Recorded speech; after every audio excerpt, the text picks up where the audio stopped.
नमस्कार साथियों, national coaching classes Jobner में आपका स्वागत है। मैं राजेश जित्रवाल आज आपके लिए लेके आया हूँ एक बहुत ही महत्वपूर्ण टॉपिक अपना एग्रोनॉमी का, वो है अपनी फसलें। आज अपन फसलों के बारे में पढ़ेंगे। परंतु स्टार्ट करने से पहले एक छोटी सी चीज़ कि हमारा जो चैनल है उसे आप लाइक करें, शेयर करें और सब्सक्राइब करें। ज़्यादा से ज़्यादा अपने फ्रेंड्स को शेयर करें ताकि उनके पास में अधिक से अधिक वीडियोज पहुंच सके हमारे। अपन बात करते हैं आज अपने एक मोस्ट इंपॉर्टेंट टॉपिक है अपना फसलें। आज आप लोगों ने आज तक बहुत बार फसलें पढ़ी होगी, आपने अलग अलग तरीके से फसलें पढ़ी होगी, पर आज एक आपको ऐसे तरीके से फसलें पढ़ाऊंगा बहुत ही शॉर्ट तरीके से और आसानी से अपन बहुत जल्द कैसे फसलों को जल्दी से जल्दी तैयार किया जा सकता है। तो आइए अपन स्टार्ट करते हैं अपनी आज का टॉपिक फसलें। देखो, जब अपन फसलें पढ़ते हैं तो फसलों में फर्स्ट चीज अपन ये देखते हैं कि फसल जो है उसका वानस्पतिक नाम क्या होगा, उसका कुल क्या होता है। और लगभग अपने सिलेबस में 30-40 फसलें होती है, तो अपन पढ़ते रहते हैं और भूल जाते हैं। तो अपन स्टार्ट करते हैं आज फसलों के अंदर। फर्स्ट अपना जो टॉपिक लेते हैं फसलों का अंदर, वो लेते हैं अपन फसलों की जलवायु से, क्लाइमेट। देखो, फसलों की जलवायु से रिलेटेड मैं आपको कुछ चीजें बताऊंगा। इंपॉर्टेंट चीज होगी जलवायु। क्या चीज है जलवायु से रिलेटेड अपन? तो देखो, फसलों की जलवायु अपन पढ़ते हैं तो अलग अलग फसलों में बहुत बार पढ़ते हैं। जैसे गेहूं की पढ़ते हैं शीतोष्ण, फिर थोड़े दिनों बाद में सरसों पढ़ते हैं, फिर उसके पढ़ते हैं ठंडी। तो अपन एक साथ देखते हैं। देखो, मैं 3 भागों में विभाजित कर देता हूँ। एक तो रबी वाली फसलें 3 प्रकार की होती है भाई। एक तो रबी वाली, एक अपन ले लेते हैं यहाँ जायद की फसलें, और साथ ही यहाँ अपन ले लेते हैं कौन सी, खरीफ। खरीफ की फसलें ले लेते हैं। तीनों फसलों की ऋतु अपन एक साथ देखते हैं। जलवायु, देखो रबी वाली फसलों की जलवायु की अगर अपन बात करें, जितनी भी रबी वाली फसलें होती है उनकी अपन बात करें तो उनकी मोस्टली जो जलवायु होगी वो कौन सी होती है भाई? ठंडी जलवायु होती है। कौन सी होती है? ठंडी, या ठंडी व नम लिखा हुआ आ सकता है, ठंडी व नम लिखा हुआ मिल सकता है आपको। अगर बात करें जायद की, जितनी भी जायद की फसलें होती है उनके लिए जलवायु हमेशा कैसी होगी भाई? गर्म जलवायु होती है। कैसी होती है? गर्म जलवायु होती है। और यहाँ खरीफ की फसलों की बात करें तो खरीफ की फसलों के लिए हमेशा ध्यान रखना क्या होगी? गर्म प्लस शुष्क। क्या होगी? गर्म के साथ में शुष्क जलवायु होगी। अब मोस्ट इंपोर्टेंट चीज ये है कि रबी की 2 फसलें, एक तो अपना गेहूं, एक तो अपना गेहूं और एक अपना जौ, ये 2 फसलें ऐसी है जिनके लिए जो जलवायु होती है वो कैसी होती है भाई? शीतोष्ण होती है। कैसी होती है? शीतोष्ण जलवायु की आवश्यकता होती है। तो याद रखना शीतोष्ण। यही अपन बात करें खरीफ की 2 फसलें, एक होता है अपना धान और सेकंड होती है उड़द। एक तो धान होगा और एक उड़द। इन दोनों के लिए जो जलवायु होगी वो कौन सी होगी अपनी? वो होगी गर्म प्लस नम। कौन सी होगी? गर्म प्लस नम। तो ये है अपनी जलवायु। अब आपको चाहे किसी की भी पूछ ले, आपको जनरली सीधा क्वेश्चन पूछे सरसों का कि सरसों की जलवायु कैसी होगी, तो मेजर चीज है सरसों किस ऋतु की है? तो सरसों रबी की है, तो रबी की कैसी जलवायु हो जाएगी? ठंडी व नम। आपको पूछ लिया जाए जनरली सीधा कि धान की जलवायु कैसी होगी, तो कैसी होगी भाई? गर्म व नम। जनरली क्वेश्चन पूछे बाजरे की कैसी होगी, बाजरा किस ऋतु का है? खरीफ का होगा, तो कैसी होगी खरीफ की? गर्म व शुष्क। यानी जनरली अपन को ध्यान रखना है कि जितनी भी फसलें होगी खरीफ की, सबकी कैसी होगी? गर्म व शुष्क जलवायु होती है। परंतु धान व उड़द 2 ऐसी फसलें हैं जिनकी कैसी होगी? गर्म व नम होती है। ये चीज अपन को ध्यान में रखनी है। यही ध्यान रखना है गेहूं व जौ दोनों की कैसी होगी? शीतोष्ण। और धान व उड़द की कैसी होगी? गर्म व नम। बाकी सभी खरीफ वाली की कैसी होगी? गर्म के साथ में शुष्क, जबकि रबी वाली की ठंडी व नम होगी। तो फर्स्ट अपना जो था वो था जलवायु का टॉपिक। नेक्स्ट अपन बात करते हैं जलवायु के बाद में सेकंड अपना लेके आते हैं इसके अंदर, वो अपन देख लेते हैं पीएच मान। क्या देखते हैं भाई? फसलों का पीएच मान। अलग अलग फसलों का अलग अलग पीएच मान होता है, पर मैं जनरली आपको 3 फसलें याद करवाऊंगा और वहां से अपन लगभग फसलों का पीएच मान याद करेंगे। देखते हैं पीएच मान। जनरली अपन बात करते हैं, देखो सामान्य, यानी अपन कह सकते हैं सर्वोत्तम। क्या बोल सकते हैं? सर्वोत्तम पीएच मान। सर्वोत्तम पीएच मान की अगर अपन बात करते हैं तो आप लोगों ने पढ़ा होगा 6.5 से लेकर 7.5 के मध्य में रखा जाता है। कितना रखा जाता है भाई? 6.5 से 7.5 के मध्य में रखा जाता है, जो अपन मानते हैं कि सर्वश्रेष्ठ या सर्वोत्तम पीएच मान होता है। तो ये वो पीएच मान है जिसे हमें क्या करना है? सभी फसलों में काम में लेना है। क्या करना है? सभी फसलों में। कुछ ऐसी फसलें हैं जिसमें नहीं ले सकते, तो आइए कौन कौन सी है। देखो, एक फसल आती है अपनी धान। कौन सी भाई? धान। धान का पीएच मान होगा 4 से 6। कितना होता है? 4 से 6। यही बात कर लेते हैं अगर नेक्स्ट अपन कपास, कपास का जनरली पीएच मान आता है वो होता है कितना 8.5। कितना होता है 8.5। ये दो फसलें आपको अलग से याद रखनी है भाई, एक तो धान और एक कपास। बाकी जनरली सभी फसलों का पीएच मान होगा वो कितना होगा 6.5 से लेकर 7.5 के मध्य में होता है। अब कुछ सोच रहे होगे कि सर जो होता है वो लवण सहनशील होता है तो क्या होगा, तो भाई जो भी फसलें, जितनी भी फसलें लवण सहनशील होती है उनके लिए पीएच मान में कुछ नहीं करना, 6.5 से स्टार्ट करना है और 8.5 तक रखना है। 6.5 से स्टार्ट करना है और 8.5 तक रखना है। और जितनी भी जो भी फसलें अम्ल सहनशील होती है उन फसलों के लिए भी कुछ नहीं करना, 6 से स्टार्ट करना है। 6.0 से पीएच मान स्टार्ट करना है अपने अम्लीय मृदा के लिए 6.0 से और 7.5 तक रखना है। तो ये हो जाएगा अपना सभी फसलों के लिए पीएच मान। यानी अलग अलग फसलों का आपको याद नहीं करना है कि अपन को जौ का याद करना है, सरसों का करना है, गंवार का करना है, मूंगफली का नहीं करना है, अपन को याद रखना है धान और कपास। बाकी जनरली कितना होगा 6.5 से 7.5 होता है। जहां भी आपको दिखे कि लवण सहनशील फसल है तो 6.5 से 8.5 करना है और अम्ल सहनशील फसल होगी उसमें 6 से 7.5 करना है। बाकी जनरली अपन को याद रखना है 6.5 से 7.5 पीएच मान फसलों का होता है। तो ये अपना क्या हो जाएगा, सभी फसलों के लिए पीएच मान अपना हो जाएगा। नेक्स्ट अपन बात करते हैं, देखो वो अपन बात किसकी कर लेते हैं, जलवायु की कर लेते हैं। सॉरी जलवायु अपन ने बता दी, अपन बात कर लेते हैं नेक्स्ट वो करते हैं किसकी, अपने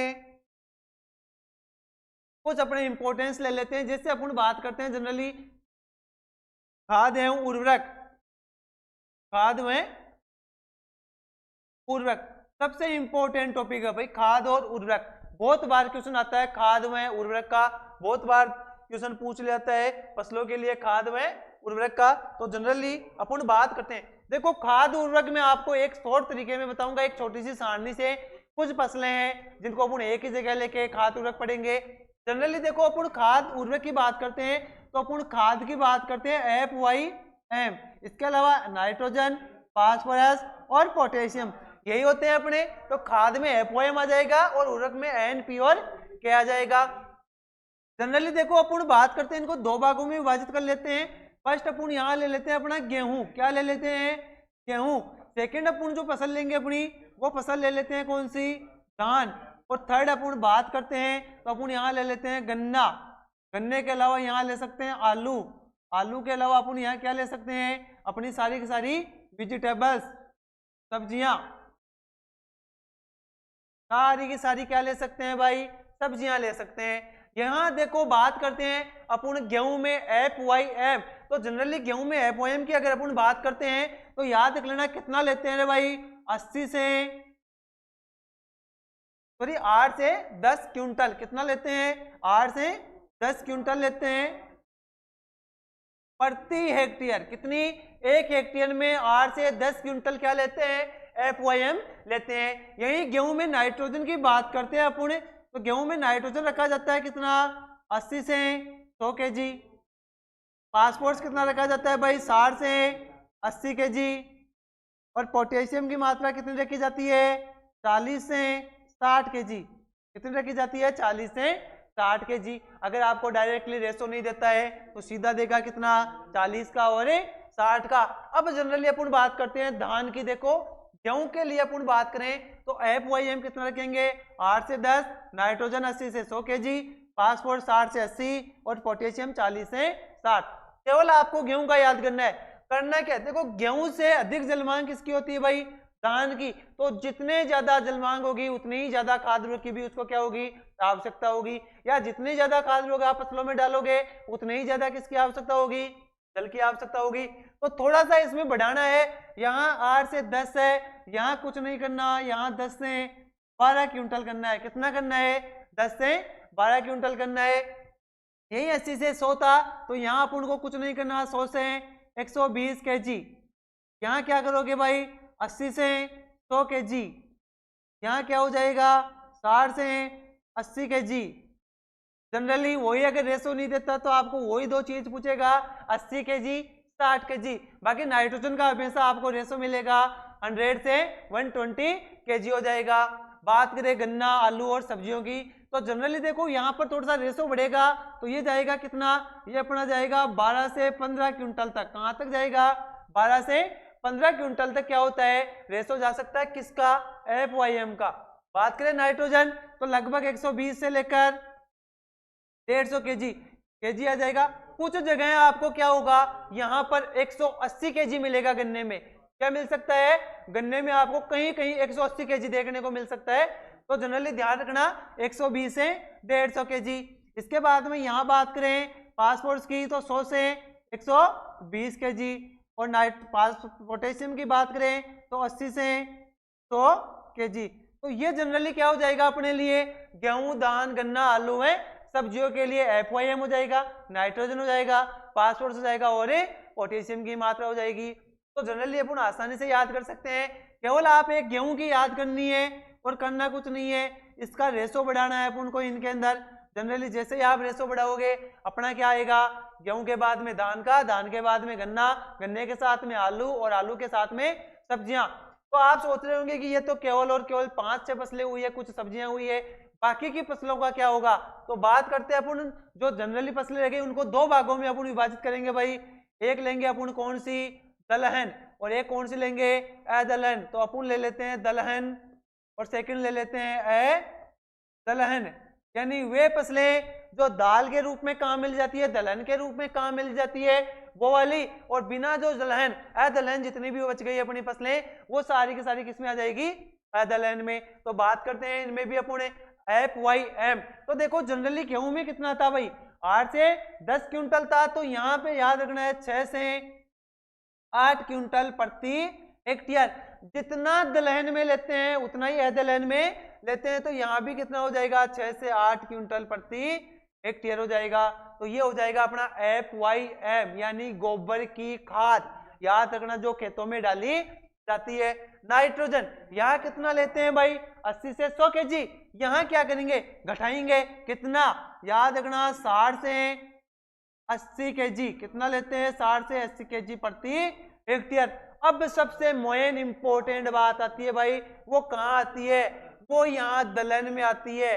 क्योंकि दलहन में जो नाइट्रोजन होता है वो नाइट्रोजन फिक्सेशन का काम कौन करती है भाई, दलहनी फसलें। क्या करती है ये, N2 का फिक्सेशन करती है। तो नाइट्रोजन का स्थिरीकरण अगर ये करती है तो इनमें नाइट्रोजन की आवश्यकता भी बहुत कम होगी।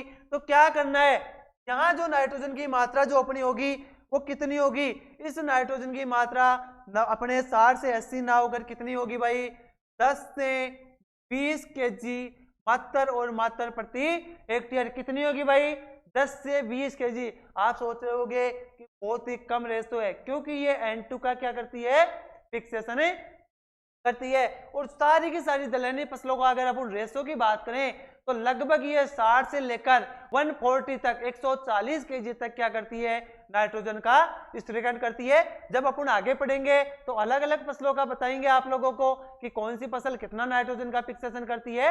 तो आगे बात करते हैं अपन फास्फोरस की बात। तो फास्फोरस अगर अदलहन में बात करें तो कितना रखते हैं भाई, 40 केजी। कितना रखते हैं 40 केजी।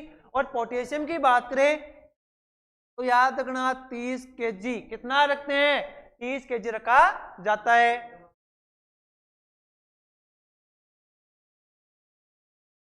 देखो भाई यहां मैंने बताया 30 केजी। यहां से एक क्वेश्चन पूछा जाता है, मोस्ट इंपोर्टेंट क्वेश्चन पूछा जाता है भाई। मैंने कहा अदलहन में कितना, 30 केजी, परंतु ध्यान रखना यहाँ पर 0 केजी भी रखा जाता है। सबसे इंपॉर्टेंट चीज है क्या, ये 0 केजी। क्यों लिखा है मैंने यहाँ 0 केजी, क्योंकि जब असिंचित स्टेबिलिटी आती है तब वहां पर पोटेशियम की मात्रा कितनी ली जाती है भाई, 0 केजी। और एक बार क्वेश्चन जो पूछा गया था वो क्वेश्चन किसका पूछा गया था, ध्यान है, सबसे मोस्ट इंपोर्टेंट ध्यान रखना, सोप का। किसका क्वेश्चन है, सोप का पूछा गया था। सोप में पोटेशियम की मात्रा कितनी काम में ली जाती है, तो ध्यान रखना सोप में जो पोटेशियम होता है वो 0 केजी काम में लेते हैं। कितना, 0 केजी। बाकी सभी फसलों में कितना लेते हैं, 30 केजी। कितना काम में लेते हैं भाई, 30 केजी। देखो अब बात करते हैं दलहन की। दलहन में भी कितना रखेंगे, 40 केजी। कितना रखेंगे, 40। और अपने इधर कितना रखेंगे, फास्फोरस पोटेशियम में 30 kg। अब सबसे मेन इंपॉर्टेंट चीज आपको मैं बताऊं तो सबसे इंपॉर्टेंट चीज ये है, देखो अपन ने यहां पढ़ा है क्या, नाइट्रोजन कितना पढ़ा है अपन ने 10 से 20 kg। भाई इसको भी दो प्रकार से दिया जाता है, दो प्रकार कौन कौन से, एक दिया जाता है 10 से 15 kg और एक दिया जाता है कितना 15 से 20 kg। अब आप सोच रहे होंगे कि इतनी कम मात्रा को भी दो भागों में विभाजित किया गया है। हाँ, नाइट्रोजन को दलहन में दो प्रकार से दिया जाता है, 10 से 15 kg और 15 से 20 kg। यानी जहां बारानी क्षेत्र हो, कौन सा क्षेत्र हो, बारानी सूखे क्षेत्र हो, वहां पर कितनी मात्रा रखनी है, 10 से 15 kg नाइट्रोजन रखनी है। जबकि जहां पर सिंचित क्षेत्र हो, कैसा एरिया हो, इरिगेटेड हो, सिंचित हो, सिंचित क्षेत्रों में कितना रखना है, 15 से 20 kg रखना है। अब यहां देखो आपको पूछा जाए सबसे मेन इंपॉर्टेंट बारानी में, तो यहाँ एक फसल आती है भाई मोट, सबसे इंपॉर्टेंट है, बहुत बार पूछा गया है मोट में नाइट्रोजन। तो याद रखना मोट में नाइट्रोजन कितना काम में लेते हैं भाई, 10 से 15 kg। और तिलहनी फसल में भी सबसे मोस्ट इंपॉर्टेंट आती है अपनी सोयाबीन। कौन सी आती है, सोयाबीन की फसल। सोयाबीन जो फसल है उसमें भी नाइट्रोजन की मात्रा कितनी काम में लेते हैं, 10 से 15 kg काम में ली जाती है। तो यह पुण्य पढ़ लिया दलहन व अदलहन का रेशो। अब देखो जनरली एक क्वेश्चन बहुत बार पूछा जाता है, जब थोड़ा सा लेवल का क्वेश्चन बन जाता है, अपन ने पढ़ा कि गेहूं में नाइट्रोजन कितना 80 से 100 kg रखते हैं, परंतु वो क्या क्वेश्चन पूछता है, क्वेश्चन कैसे घुमाएगा, वो क्वेश्चन पूछेगा कि जनरली जो गेहूं की जो उपज होती है वो एवरेज अपन मानते हैं, वो यही मानते हैं कि कितनी होती है, 40 से 50 क्विंटल होती है। परंतु उसका जो क्वेश्चन क्या होगा, वो क्वेश्चन अपना ये होगा कि गेहूं की उपज 60 क्विंटल प्रति हेक्टेयर होने पर नाइट्रोजन की मात्रा कितनी प्रयोग मिल जाती है। देखो जनरली क्वेश्चन क्या घुमाया, 40 से लेकर 50 क्विंटल प्रति हेक्टेयर अपनी जो यील्ड होती है, उपज होती है, वो गेहूं की होती है। परंतु वो क्वेश्चन क्या घुमाएगा, इस उपज को, ये जो उपज है इस उपज को वो 60 kg करेगा, कितनी करेगा, सॉरी 60 क्विंटल करेगा, कितनी करेगा, 60 क्विंटल प्रति हेक्टेयर। और अपन को पूछेगा किसकी मात्रा, नाइट्रोजन की मात्रा कितनी काम में लेते हैं। तो अपन बात करें जब 60 kg लेता है तो अपन को क्या करना है, नाइट्रोजन की मात्रा को बढ़ाना है, 80 से 100 की जगह सीधा रेशो आएगा आपके 120 kg। और ये क्वेश्चन आया हुआ क्वेश्चन है भाई, क्या हुआ है, बहुत ही इंपॉर्टेंट, बहुत ही अच्छा क्वेश्चन है। यही क्वेश्चन आपको दान में पूछता है तो भी वही करना है, 120 की जगह अपन को क्या करना है, 150 करना है, कितना करना है, 150 करना है। तो ये था अपना खाद व उर्वरक। जो खाद और उर्वरक बहुत ही आसानी से अपन याद कर सकते हैं, क्योंकि खाद उर्वरक याद करने में बहुत ही तकलीफ होती है। मैंने बहुत स्टूडेंट से सुना है कि सर खाद उर्वरक हर फसल का याद नहीं होता है। खाद उर्वरक आपको आसानी से याद होगा इस टॉपिक से, क्योंकि आप देख सकते हो कि अपन जब केवल और केवल गेहूं का रेशो याद कर सकते हैं, तो गेहूं के रेशो से अपन धान से अपन गन्ने के साथ आलू के साथ सब्जी, और बाकी की दोनों फसलों को अपन दलहन व अदलहन में विभाजित किया। और अपन क्या करते हैं, इनके बारे में देखते हैं कि नाइट्रोजन कितना चाहिए, फास्फोरस कितना चाहिए और पोटेशियम कितना चाहिए। साथ ही अपन ने यह भी देखा कि नाइट्रोजन जो 10 से 20 kg देते हैं, उसमें अपन को दो रेशो लेने पड़ते हैं, 15 से 20 kg और एक 10 से 15 kg। जहां सूखे क्षेत्र होते हैं, बयानी क्षेत्र होते हैं, वहां जो मात्रा रखते हैं वो 10 से 15 kg रखते हैं। और सेकंड चीज, जहां इरिगेटेड होता है, सिंचित क्षेत्र होता है, वहां नाइट्रोजन की मात्रा अपन कितनी रखते हैं, वहां 15 से 20 kg रखते हैं। दो क्वेश्चन अपने जो आए हुए हैं वो मोट का और सोयाबीन का आया हुआ है कि मोट व सोयाबीन में नाइट्रोजन कितनी काम में लेते हैं, तो 10 से 15 kg। और एक क्वेश्चन अपने जो अदलहन फसलें हैं वहां सौंफ से बहुत बार पूछा गया है कि सौंफ के अंदर पोटेशियम की मात्रा कितनी लेते हैं, तो जनरली सौंफ में पोटेशियम 0 kg काम में लेते हैं, इसीलिए मैंने यहाँ पे 0 kg आपको साथ में दिया है। बाकी जनरली पे कितना काम में लेंगे, 30 kg काम में लेते हैं। तो ये हो गया अपना टॉपिक, इसका खाद एवं उर्वरक का टॉपिक हो गया है। नेक्स्ट अपन बात करते हैं, अगला जो टॉपिक है अपना वो देखते हैं, जो अपने खाद्यान्न फसलें होते हैं उनमें आपको बहुत बार पूछा जाता है वसा की मात्रा। कि किस फसल में कितनी वसा होती है। वसा याद करते होंगे आप, भूल जाते होंगे। जनरली जो 5 फसलें हैं, उन 4 या 5 फसलें हैं, उनकी मैं आपको वसा मात्र और मात्र अभी 2 मिनट में आपको याद करवा दूंगा, मात्र 2 मिनट में। देखो वसा की अपन बात करते हैं, बहुत बार आप लोगों ने देखा होगा अपने पेरेंट्स के मोबाइल नंबर आप याद करते हो, तो आज एक नंबर और याद कर लो। क्या याद करना है? याद अपन को ये करना है 13, 25, 345। क्या याद करना है? 13, 25, 345। 13 के बीच में पॉइंट लगा दो और 25 के बीच में पॉइंट लगा दो। करना कुछ नहीं है। 13 क्यों लिखा है मैंने? क्यों लिखा है 13? क्योंकि जो के अंदर वसा पाई जाती है 1.3%। क्यों लिखा है 13? 1.3% जो में क्या होती है भाई? वसा। 2.5 क्या होती है? धान में वसा। किसमें होती है? धान में वसा होती है। 3 किसमें होती है भाई? 3 होती है जवार में। किसमें होती है? जवार में। 4 किसमें होगी भाई? मक्का में। किसमें होगी? मक्का में। और 5 का तो आप सब लोगों को पता होगा, क्योंकि बहुत बार बताते हैं कि जो 5 होती है वो बाजरे में होती है। किसमें होती है? बाजरा। और सीधा सा क्वेश्चन, हजारों बार क्वेश्चन पूछा हुआ है कि खाद्यान्न फसलों में सर्वाधिक वसा किस फसल में पाई जाती है? तो अपना कौन सा है? वो बाजरा है। क्या है? बाजरा। तो अब आसानी से आपको वसा याद हो गई होगी। सीधा सा नंबर याद रखना है 13, 25, 345। फसल क्या याद रखनी है?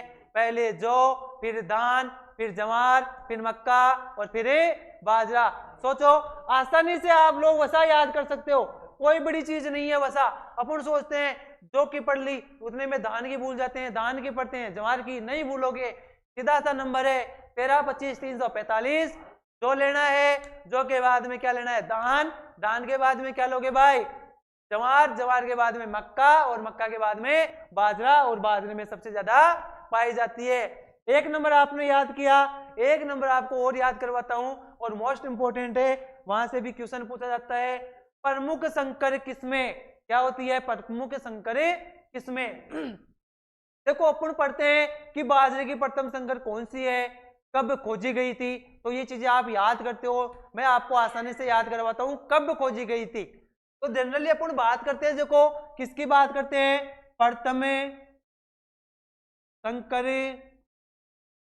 किस्में, जो हाइब्रिड वैरायटियां होती है, फर्स्ट हाइब्रिड वैरायटी अपन बात करेंगे। देखो यहाँ फसल की, यानी कौन कौन सी फसलें हैं। सेकंड अपन बात करेंगे किसकी? किस्म की, कौन कौन सी किस्में है। और अगर लास्ट अपन जो बात करेंगे वो बात करेंगे कब खोजी गई थी, सन। तो देखो जनरल सी बात है, आपको मैं जैसे बोल रहा हूं याद यही करना है। मक्का, ज्वार, बाजरा, कपास, अरहर और सरसों। क्या याद करोगे? अगर 5 बार आप इसको बोलोगे, मक्का, ज्वार, बाजरा, कपास, अरहर, सरसों। सबसे पहले मैंने क्या बोला भाई? मक्का। मक्का, ज्वार, बाजरा, कपास, अरहर और सरसों। देखो जनरली सीधा सा है, पहले मक्का, फिर ज्वार, फिर बाजरा, फिर कपास, फिर अरहर और फिर सरसों। अब देखो कब खोजी गई, तो एक नंबर याद रखना। कौन सा? 61, 64, 65, 70, 91, 09। सबसे पहले 61, फिर 64, फिर 65, फिर 70, फिर 91 और 09। मैंने नंबर भी 5 बताए हैं, 6 बताए हैं, फसलें भी वही बताई है। 61, 64, 65, 70, 91, 9। क्या करना है भाई? क्या के 19, 19, 1965, 1970, 1991 और 2009। यही अपन बात करें तो सबसे पहले मक्का 1961, जवार 1964, बाजरा 1965, कपास 1970, अरहर 1900 कितना होगा? 91 और सरसों 2009। तो 61, 64, 65, 70, 91, 9। अब बात करते हैं मक्का की किस्म कौन सी है, तो भाई साहब गंगा।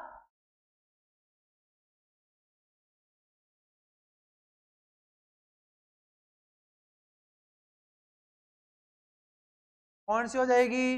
गंगा फर्स्ट। गंगा पस्ट। गंगा पस्ट को कब खोजा गया? 1961 में। जवार CISS पस्ट। बाजरा HB1। कपास H4।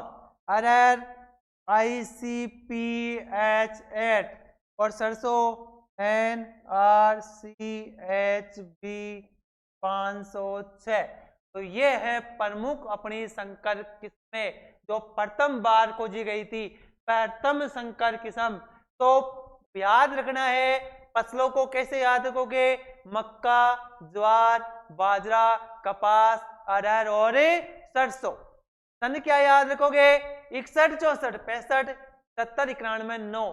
सोच लेना कि अपने बड़े भाई के मोबाइल नंबर है तो याद हो जाएंगे आसानी से। 61, 64, 65, 70, 91, 9। वैसे भी मोबाइल नंबर याद करने में कोई बड़ी दिक्कत नहीं होती है, आसानी से याद हो जाएंगे। रही अपने किस्मों की, तो मक्का की आप लोग जानते हो कि गंगा पस्ट बहुत ज्यादा प्रसिद्ध है। ज्वार में आप लोगों ने पढ़ा होगा CSS पस्ट, हमेशा पढ़ाते हैं, शुष्क क्षेत्र, शुष्क क्षेत्र, तो ये भी आपको आसानी से याद रहेगी। बाजरा HB1, बाजरे की HB1 कहाँ है? वही शुष्क क्षेत्रों में काम में लेते हैं, बहुत ज्यादा काम में लेते हैं। कपास में याद रखना है सीधा H4। क्या याद रखना है? H4। अरहर ICPH8, अरहर में ICPH8 और सरसों NRCHB506। तो ये क्या हो जाएगी अपनी प्रमुख संकर किस्में। तो ये था अपना संकर किस्मों का। तो आज के लिए इतना ही बहुत है। आगे में और भी मोस्ट इंपोर्टेंट जैसे ऑयल परसेंट है, इसके अलावा जैसे प्रोटीन की मात्रा है, परीक्षण बार है, R/P है, यह आपके लिए फिर लेके आऊंगा बिल्कुल शॉर्ट तरीके से, जिससे आप आसानी से फसलों को याद कर सकोगे। मैंने पहले भी बोला था कि आपने फसलें तो बहुत पढ़ी होगी, पर इस तरीके से नहीं पढ़ी होगी कि अपन आसानी से उनको याद कर सके। तो भाई लोगों, अपना जो चैनल है नेशनल कोचिंग क्लासेज, उसको अपने फ्रेंड्स को शेयर करें, लाइक करें और सब्सक्राइब जरूर करें, ताकि अधिक से अधिक आप लोग अपने साथियों को ये फसलें हैं जो हमारे वीडियोज है वो पहुंचा सको, और उनका भी जो कैचअप पावर है वो बढ़ सके, वो भी पढ़ सके, वो भी आगे बढ़ सके। Thank you friends. जय NCC।